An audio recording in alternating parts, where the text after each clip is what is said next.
Hi friends, welcome back to my channel. Friends, ఈరోజు కువైట్లో మళ్ళీ వాన చాలైంది. కొంచెం కువైట్లో ఉన్న బైక్ డ్రైవర్స్ ఉంటే అన్నది చూసుకున్నాడు పొరి పనులు, ఎందుకంటే రోడ్లు బాగా స్లిప్ అయినాయి. ఇది నేను ఎప్పుడు చెప్పే విషయమే, మళ్ళీ చెప్తున్నా. ఎందుకంటే రోడ్డు మీద నీళ్ళు జామ్ అవుతాయి, ఇట్లా అంటే వాటర్ ఉంటుంది మొత్తం కూడా. మనం కొంచెం స్లిప్ అయ్యామంటే కింద పడిపోతాం. బండి లైట్ కొంచెం స్పీడ్ అంటే బండి స్లిప్ అవుతుంది, కింద పడతాము.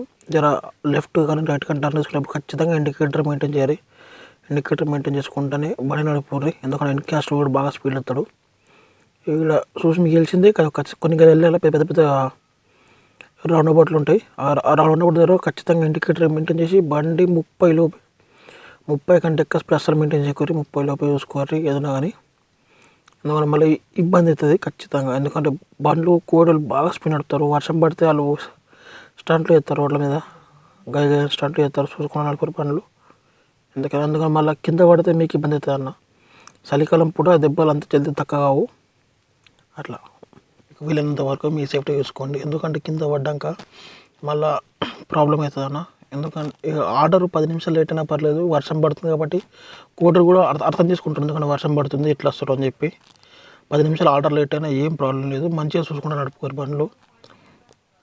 రోడ్ల మీద కూడా జర సైడ్కి చూసుకుని నడుపుకోరు, ఎందుకంటే రోడ్ల మీద పొక్కలు బాగుంటాయి. వర్షం పడితే మనకి ఏదైనా ఏర్పడది. ఛానల్ సబ్స్క్రైబ్ చేసుకోండి, 1000 మందికి దగ్గరలో ఉంది.